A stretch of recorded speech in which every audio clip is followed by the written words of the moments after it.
আসসালামু আলাইকুম। আজ ৩রা জুলাই ২০২৬ শুক্রবার। শুরু করছি চেঞ্জ টিভি প্রতিদিনের গল্প অনুষ্ঠান। দর্শক, আপনাদের সঙ্গে রয়েছি আমি জাহিরুল ইসলাম টুটুল। শুরুতেই সংবাদ শিরোনাম। মিথ্যা প্রমাণিত হলো জুলাই নিয়ে মনি এমপির বক্তব্য, ছাত্রদলের অ্যাকশন। ইরানে ইমাম খামেনির জানাজা নিয়ে যা হচ্ছে। মার্কিন পাইলট নিহত, পুড়িয়ে দেওয়া হলো উড়োজাহাজ। এবার বিস্তারিত। বিএনপির সংরক্ষিত আসনের সংসদ সদস্য স্বনির্ভর বিষয়ক সহ সম্পাদক নীলুফার চৌধুরী চ্যানেল আইতে এক টক শোতে বলেছেন, জুলাই আন্দোলনের সময় বাংলাদেশের পুলিশের কাছে স্নাইপার ছিল না, বাংলাদেশে স্নাইপার নাই, এই স্নাইপার বাইরে থেকে এসেছে। এছাড়াও তিনি বলেন, জুলাই গণ অভ্যুত্থান ছিল ডিজাইন করা অর্থাৎ ষড়যন্ত্রমূলক আন্দোলন। মনি এমপির এই বক্তব্যের বিপরীতে ইতোমধ্যে নিন্দার ঝড় তৈরি হয়েছে। বাংলাদেশ জাতীয়তাবাদী ছাত্র দলের সভাপতি রাকিবুল ইসলাম রাকিব নিজের ভেরিফাইড ফেসবুক পেজে তীব্র প্রতিক্রিয়া ব্যক্ত করেছেন। ফেসবুক পোস্টে ছাত্রদল সভাপতি লিখেছেন, নীলুফার চৌধুরী মনি আপা, আপনার বক্তব্য ঘৃণা ভরে প্রত্যাখ্যান করলাম। জুলাই আগস্ট গণ অভ্যুত্থান নিয়ে কথা বলার সময় আপনার কাছ থেকে আরো দায়িত্বশীলতা ও গভীর শ্রদ্ধা প্রত্যাশা করি। অনুসন্ধানের পর ইতিমধ্যে সরকারি নথিপত্র থেকে নিশ্চিত হওয়া গেছে, বাংলাদেশ পুলিশ শেখ হাসিনার শাসনামলেই কয়েক দফায় 7.62 মিলিমিটার গুলি ও অস্ত্র কিনতে দরপত্রে আহ্বান করেছিল। মার্চ 2023-এ পুলিশ সদর দপ্তর 30টি 7.62 মিলিমিটার স্নাইপার রাইফেল কেনার জন্য দরপত্র আহ্বান করে। ওই সময় নিউ এজ পত্রিকা এই বিষয়ে একটি প্রতিবেদন প্রকাশ করে। মার্চ 2024-এ হাসিনা বিরোধী আন্দোলনের মাত্র কয়েক মাস আগেও Bangladesh police 7.62 millimetre sniper rifle কেনার জন্য আরেকটি দরপত্র আহ্বান করে। 2024 সালের 24 মার্চ প্রকাশ করা এই বিজ্ঞপ্তিতে 50টি 7.62 মিলিমিটার স্নাইপার রাইফেলের জন্য প্রস্তুতকারী ও সরবরাহকারীদের কাছে দরপত্র দাখিলের আহ্বান জানানো হয়। সেপ্টেম্বর 2019-এ পুলিশ সদস্যদের জন্য বিপুল পরিমাণ 7.62 মিলিমিটার রাইফেল কেনার ব্যবস্থা করা হয়েছিল। 2019 সালের 18 সেপ্টেম্বর একটি বিজ্ঞপ্তি প্রকাশ করে, যেখানে 15,007.62 মিলিমিটার সেমি অটোমেটিক রাইফেল কেনার জন্য দরপত্র আহ্বান করা হয়েছিল। পুলিশ ও অন্যান্য নিরাপত্তা বাহিনী যে টাইপ 56 সেন্টিমিটার অটোমেটিক রাইফেল ব্যবহার করে, সেগুলোতেও 7.62 মিলিমিটার কার্তুজ ব্যবহার করা হয়। অস্ত্র বিশেষজ্ঞ ও নিরাপত্তা বাহিনীর কর্মকর্তারা আমাদের নিশ্চিত করেছেন যে বাংলাদেশ পুলিশ ও র্যাবের সদস্যরা চীনের তৈরি টাইপ 56 সেমি অটোমেটিক রাইফেলের সঙ্গে 7.62x39 মিলিমিটার গুলি ব্যবহার করে থাকেন। এদিকে গণ অভ্যুত্থানের সংগঠকরা বলছেন, নীলুফার চৌধুরী মনি এমপি এর আগেও জুলাই অভ্যুত্থান নিয়ে নানা বিতর্কিত মন্তব্য করেছেন, যা অভ্যুত্থানে অংশগ্রহণকারী লাখ লাখ বিএনপি নেতাকর্মী সহ সাধারণ মানুষের অনুভূতিতে আঘাত করেছেন। অবিলম্বে নীলুফার চৌধুরী মনির বিরুদ্ধে ব্যবস্থা নিতে জুলাই সংগঠকরা প্রধানমন্ত্রী তারেক রহমানের প্রতি আহ্বান জানিয়েছেন। এদিকে জুলাই গণ অভ্যুত্থান নিয়ে সাম্প্রতিক বক্তব্য ঘিরে বিতর্কের মুখে নিজের অবস্থান ব্যাখ্যা করেছেন নীলুফার চৌধুরী মনি। তিনি দাবি করেছেন, তার বক্তব্য কাটছাঁট করে বিভিন্ন গণমাধ্যমে প্রচার করা হয়েছে এবং তিনি কখনোই জুলাই গণ অভ্যুত্থানকে ডিজাইন করা আন্দোলন বলেননি। দেশের সামুদ্রিক নিরাপত্তা জোরদার, উপকূলীয় এলাকায় টহল ও নজরদারি বৃদ্ধি, মানবিক সহায়তা ও দুর্যোগ মোকাবেলায় সক্ষমতা উন্নয়ন এবং সমুদ্র সম্পদ ও সার্বভৌমত্বের সুরক্ষা নিশ্চিত করতে বাংলাদেশ নৌবাহিনীর আধুনিকায়ন কার্যক্রম অব্যাহত রয়েছে। এরই ধারাবাহিকতায় বৃহস্পতিবার জাপানের অফিশিয়াল সিকিউরিটি অ্যাসিস্ট্যান্টস কর্মসূচির আওতায় পাওয়া 5টি উচ্চ গতির পেট্রোল বোট আনুষ্ঠানিকভাবে বাংলাদেশ নৌবাহিনীর কাছে হস্তান্তর করেছে জাপান সরকার। এই উপলক্ষে আয়োজিত অনুষ্ঠানে প্রধান অতিথি হিসেবে উপস্থিত ছিলেন প্রধানমন্ত্রীর প্রতিরক্ষা উপদেষ্টা ব্রিগেডিয়ার জেনারেল অবসরপ্রাপ্ত doctor AK-M Shamsul Islam PSC। বিশেষ অতিথি ছিলেন জাপানের পররাষ্ট্র বিষয়ক সংসদীয় উপমন্ত্রী শিমাদা তোমোয়াকি। এছাড়া জাপানের প্রতিনিধি দল, নৌবাহিনীর ঊর্ধ্বতন কর্মকর্তা এবং আমন্ত্রিত অতিথিরা অনুষ্ঠানে অংশ নেন। বাংলাদেশ ও জাপানের দীর্ঘদিনের পারস্পরিক আস্থা, বন্ধুত্ব ও কৌশলগত অংশীদারিত্বের ধারাবাহিকতায় 2023 সালের নভেম্বরে 5টি উচ্চগতির পেট্রোল বোট সংগ্রহে দুই দেশের সরকারের মধ্যে একটি দ্বিপাক্ষিক চুক্তি সই হয়। একই বছরের নভেম্বরে নোট বিনিময়ের মাধ্যমে প্রকল্পের কাজ শুরু হয়। প্রকল্পের কার্যক্রম শেষে গত 6 ফেব্রুয়ারি 2026 বোটগুলো চট্টগ্রাম বন্দরে এসে পৌঁছায়। জাপানি বিশেষজ্ঞদের তত্ত্বাবধানে বানৌজা নির্ভীকে বোটগুলো পরিচালনা ও রক্ষণাবেক্ষণ বিষয়ে বাংলাদেশ নৌবাহিনীর সদস্যদের প্রয়োজনীয় প্রশিক্ষণ দেওয়া হয়। প্রতিটি পেট্রোল বোটের দৈর্ঘ্য 16.15 মিটার, প্রস্থ 3.53 মিটার, গভীরতা 1.78 মিটার এবং ধারণ ক্ষমতা 13.5 টন। বোটগুলো সর্বোচ্চ 32 নট গতিতে চলাচল করতে সক্ষম। কম গভীরতার জলপথে চলাচলের উপযোগী হওয়ায় দেশের নদী মোহনা ও উপকূলীয় অঞ্চলের সংকীর্ণ ও দুর্গম নৌপথে আরো দক্ষতার সঙ্গে অভিযান পরিচালনা করা সম্ভব হবে।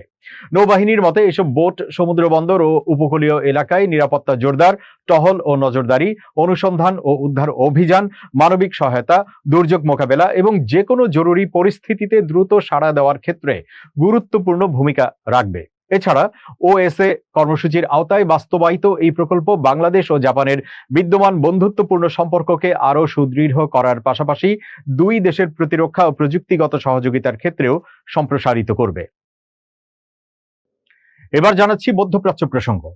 যুক্তরাষ্ট্র ও ইসরায়েলের হামলায় নিহত ইরানের সাবেক সর্বোচ্চ নেতা আয়াতুল্লাহ আলী খামেনির কফিন জনসমক্ষে এনেছে ইরান। শুক্রবার দেশটির মাশহাদ শহরে কফিন প্রদর্শনের মধ্য দিয়ে শুরু হয়েছে রাষ্ট্রীয় শোক ও বিদায় অনুষ্ঠানের আনুষ্ঠানিকতা। এতে অংশ নিতে হাজার হাজার মানুষ সেখানে সমবেত হয়েছেন।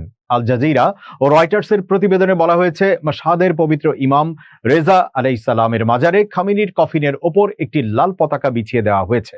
শিয়া ঐতিহ্যে এই পতাকা শাহাদাত ও ন্যায় বিচারের সংগ্রামের প্রতীক হিসেবে বিবেচিত। আগামী 9 জুলাই একই মাজার প্রাঙ্গণে তাকে দাফন করা হবে। যুক্তরাষ্ট্রের জর্জ টাউন বিশ্ববিদ্যালয়ের মধ্যপ্রাচ্য ও ইসলামী রাজনীতি বিভাগের সহযোগী অধ্যাপক নাদির হাশিমি বলেন, কফিনে ব্যবহৃত লাল পতাকাটি মহানবী হযরত মুহাম্মদ সাল্লাল্লাহু আলাইহি ওয়াসাল্লামের দৌহিত্র হুসাইন ইবনে আলীর আত্মত্যাগের প্রতীক। কারবালার যুদ্ধে তার শাহাদাত শিয়া মুসলিমদের ধর্মীয় ও রাজনৈতিক চেতনায় গভীরভাবে প্রথিত। হাশিমির মতে, যুক্তরাষ্ট্র ও ইসরায়েলের হামলায় খামেনির নিহত হওয়ার ঘটনাকে ইরানের শাসক গোষ্ঠী সেই ঐতিহাসিক আত্মত্যাগের ধারাবাহিকতার অংশ হিসেবে উপস্থাপন করছে। এর মাধ্যমে রাষ্ট্রীয় বয়ানে খামেনির মৃত্যুকে শাহাদাতের মর্যাদায় তুলে ধরা হচ্ছে এবং জনগণের মধ্যে ঐক্য ও প্রতিরোধের বার্তা জোরদার করার চেষ্টা করা হচ্ছে। ইরানের প্যারা মিলিটারি রেভলিউশনারি গার্ডস আইআরজিসি শক্তিশালী কমান্ডার জেনারেল আহমদ ওয়াহিদি দীর্ঘ আত্মগোপন থেকে প্রকাশ্যে এসেছেন। প্রয়াত সর্বোচ্চ নেতা আয়াতুল্লাহ আলী খামেনির কয়েকদিন ব্যাপী অনুষ্ঠানের প্রস্তুতির সময় তাকে আবার দেখা গেল। ইরানের রাষ্ট্রীয় গণমাধ্যমে প্রকাশিত ছবিতে দেখা যায় ওয়াহিদি অনুষ্ঠানের একটি বৈঠকে অংশ নিচ্ছেন। বৃহস্পতিবার রাতে তেহরানে খামেনির পুরনো বাড়ির কাছে একটি ছোট আয়োজন করা হয়। সেখানে 86 বছর বয়সী খামেনির কফিনের পাশে তাকে বসে থাকতে দেখা যায়।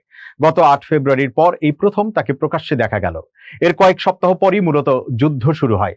বিশেষজ্ঞরা বলছেন, যুক্তরাষ্ট্রের সাথে যুদ্ধ স্থায়ীভাবে বন্ধের আলোচনায় ওয়াহিদি এখন বড় ভূমিকা রাখছেন।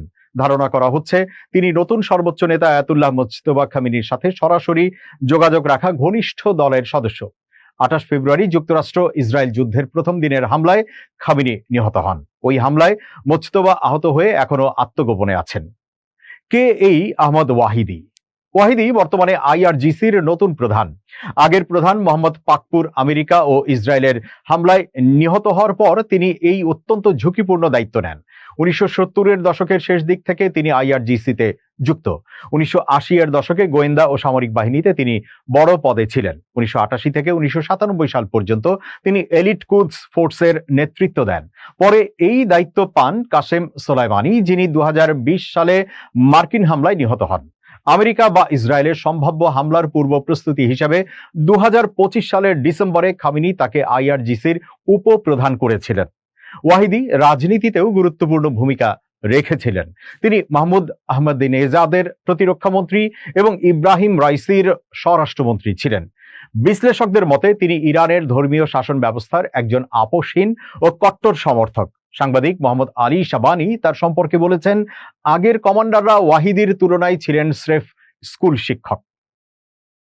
যুক্তরাষ্ট্র ও ইসরায়েলের যৌথ সামরিক হামলা শুরুর প্রাক্কালে নিহত ইরানের সাবেক সর্বোচ্চ নেতা আয়াতুল্লাহ আলী খামেনির দাফন কার্য দীর্ঘ 4 মাস পর আগামী 9 জুলাই সম্পন্ন হতে যাচ্ছে। তবে এই দীর্ঘ বিলম্বের কারণে তার মরদেহ কিভাবে এতদিন সংরক্ষণ করা হয়েছে তা নিয়ে আন্তর্জাতিক অঙ্গনে নানামুখী কৌতূহল তৈরি হয়েছে। কাল শনিবার থেকে অত্যন্ত কড়া ও নজিরবিহীন নিরাপত্তার মধ্যে খামেনির জানাজা ও দাফনের মূল আনুষ্ঠানিকতা শুরু হতে যাচ্ছে, যা টানা 6 দিন ধরে চলবে। আর এই পুরো সময়ের জন্য ইরান সরকার ব্যাপক প্রস্তুতি গ্রহণ করেছে। এদিকে মৃত্যুর 4 মাসেরও বেশি সময় পর দাফন সম্পন্ন করার পেছনে মরদেহ সংরক্ষণের বিষয়টি নিয়ে চলছে নানা আলোচনা।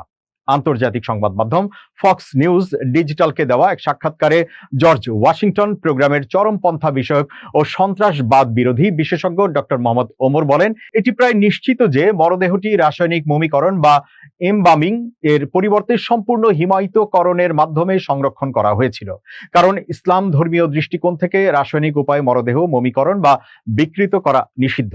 তিনি আরো যোগ করেন, শিয়া ফিকাহ বা আইন শাস্ত্রে বিশেষ বা ব্যতিক্রমী পরিস্থিতিতে দাফন বিলম্বিত করা এবং হিমায়িতকরণের মাধ্যমে মরদেহ সংরক্ষণ করার অনুমতি রয়েছে। ফলে ইরানের বর্তমান যুদ্ধকালীন পরিস্থিতি বিবেচনায় সর্বোচ্চ নেতার জন্য এমন একটি ধর্মীয় ছাড় বা ফতোয়া পাওয়া মোটেও কঠিন কিছু ছিল না। ডক্টর ওমরের মতে, ইরানের ফরেনসিক মর্গগুলোতে আইনি বা অন্য জটিলতার কারণেই মাঝে মধ্যে মরদেহ বেশ কয়েক মাস ধরে রাখা হয়। সেই অভিজ্ঞতার আলোকে রাষ্ট্রীয়ভাবে আধুনিক হিমায়িত প্রযুক্তির সাহায্যে 4 মাস ধরে মরদেহটি সুরক্ষিত রাখা তাদের জন্য কোনো অস্বাভাবিক বিষয় ছিল না। 1989 সাল থেকে আয়াতুল্লাহ আলী খামেনি ছিলেন ইরানের সর্বোচ্চ নেতা। তিনি ছিলেন দেশের রাষ্ট্রপ্রধান এবং সেনাবাহিনীর প্রধান। দীর্ঘ 36 বছর ইরান শাসন করার পর গত 28 ফেব্রুয়ারি তেহরানে তার সদর দপ্তর লক্ষ্য করে মার্কিন বাহিনীর চালানো এক অভিযানে আয়াতুল্লাহ আলী খামেনি নিহত হন। এদিকে সর্বোচ্চ নেতা আয়াতুল্লাহ আলী খামেনির রাষ্ট্রীয় শেষ বিদায়ী অনুষ্ঠানকে সামনে রেখে যুক্তরাষ্ট্র ও ইসরায়েলকে যে কোনো ধরনের হামলা থেকে বিরত থাকার হুঁশিয়ারি দিয়েছে ইরান। দেশের বাইরের আরো খবর। ইন্দোনেশিয়ার সংঘাতপূর্ণ পূর্বাঞ্চলীয় প্রদেশ পাপুয়ায় বিচ্ছিন্নতাবাদী বিদ্রোহীদের গুলিতে এক মার্কিন পাইলট নিহত হয়েছেন। প্রদেশটির ইয়াহুকিমো অঞ্চলে অবতরণের পরপরই উড়োজাহাজটিতে হামলা চালায় বিদ্রোহীরা। শুক্রবার ইন্দোনেশীয় সামরিক বাহিনী এই শোকাবহ ঘটনার সত্যতা নিশ্চিত করে জানিয়েছে, নিহত পাইলটের মরদেহ উদ্ধার করে নিরাপদ স্থানে সরিয়ে নেওয়া হয়েছে। এর আগে সশস্ত্র বিচ্ছিন্নতাবাদী গোষ্ঠী west Papua national liberation army TPNPB হামলার দায় স্বীকার করেছে। গোষ্ঠীটির মুখপাত্র সেবি সাম্বম দাবি করেছেন, তাদের সদস্যরা মার্কিন পাইলট নিকোলাস এফ গোসেলিনকে গুলি করে হত্যা করেছেন এবং উড়োজাহাজটিতে আগুন ধরিয়ে দিয়েছেন। বিদ্রোহীদের দাবি, ওই উড়োজাহাজটি নিয়মিতভাবে ইন্দোনেশীয় সেনা সদস্যদের বিভিন্ন স্থানে পৌঁছে দিচ্ছিল, যা তাদের দেওয়া আলটিমেটাম লঙ্ঘন করেছে। বিদ্রোহী গোষ্ঠীটি আরো জানায়, ইন্দোনেশিয়া ও মার্কিন সরকারকে একটি বার্তা দিতেই এই হামলা চালানো হয়েছে এবং পাপুয়ায় বেসামরিক উড়োজাহাজ চলাচল বন্ধ না করলে ভবিষ্যতে আরো কঠোর পদক্ষেপ নেওয়া হবে। পিটিএএমএ এয়ারলাইন সংস্থার মালিকানাধীন এই উড়োজাহাজটি পাপুয়ার দুর্গম এলাকায় খাবার, জ্বালানি ও নিত্যপণ্য পরিবহনের কাজে নিয়োজিত ছিল। হামলার সময় বিমানটিতে 7 জন যাত্রী ছিলেন, যারা সবাই স্থানীয় বাসিন্দা। ইন্দোনেশীয় সামরিক বাহিনী জানিয়েছে, হামলাকারীদের ধরতে অভিযান পরিচালনার পাশাপাশি নিখোঁজ যাত্রীদের উদ্ধারে জোর তৎপরতা চালানো হচ্ছে। খনিজ সম্পদে সমৃদ্ধ পাপুয়া দ্বীপে স্বাধীনতার দাবিতে দীর্ঘ সময় ধরে সশস্ত্র লড়াই চালিয়ে আসছে বিচ্ছিন্নতাবাদীরা। বর্তমানে অত্যাধুনিক অস্ত্র শস্ত্র ব্যবহারের ফলে এই অঞ্চলের সংঘাত দিন দিন আরো মারাত্মক আকার ধারণ করছে। এ বিষয়ে জাকার্তায় অবস্থিত মার্কিন দূতাবাস এখন পর্যন্ত কোনো আনুষ্ঠানিক প্রতিক্রিয়া জানায়নি। উল্লেখ্য, এর আগে 2023 সালের ফেব্রুয়ারিতে পাপুয়ার বিচ্ছিন্নতাবাদীরা নিউজিল্যান্ডের পাইলট ফিলিপ মের্টেন্সকে অপহরণ করেছিলেন, যাকে 1.5 বছর জিম্মি রাখার পর 2024 সালের সেপ্টেম্বরে মুক্তি দেওয়া হয়। এবার বিশ্বকাপ ফুটবলের খবর। বিশ্বকাপের নকআউট ম্যাচে গোল করার ঠিক আগ মুহূর্তে ক্রিস্টিয়ানো রোনালদো আনমনে কি পড়ছিলেন তা নিয়ে চলছে জোর আলোচনা। তবে ভক্তদের বড় একটি অংশ বলছে, পেনাল্টি কিক নেওয়ার আগে বিসমিল্লাহ বলেছিলেন CR7।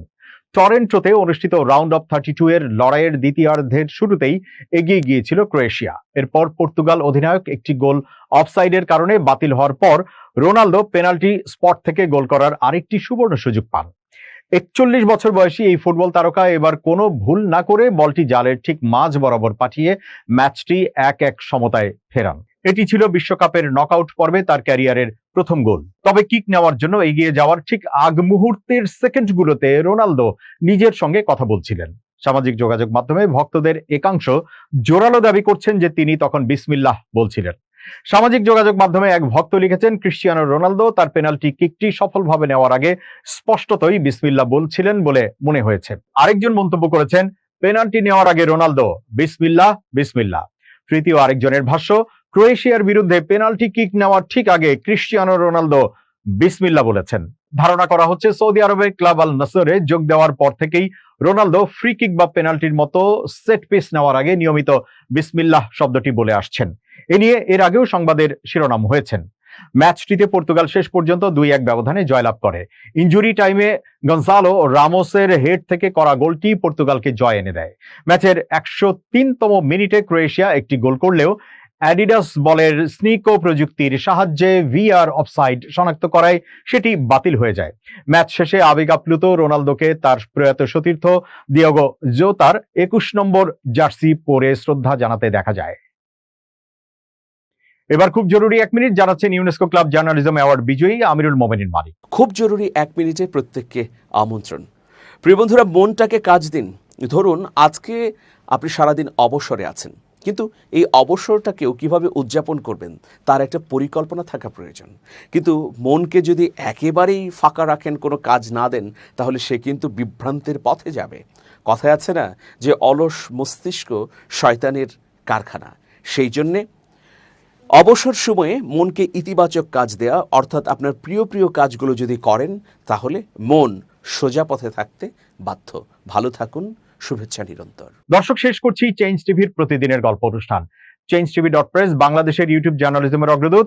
ভিজিট করুন এর ওয়েবসাইট www.changetv.press, ইউটিউব youtube.com/changetvpress এবং সাবস্ক্রাইব করুন চ্যানেলটি। নিয়মিত লাইক, কমেন্ট ও শেয়ার করে আপডেট রাখুন নিজেকে। ভালো থাকুন, নিরাপদে থাকুন, শুভেচ্ছা নিরন্তর।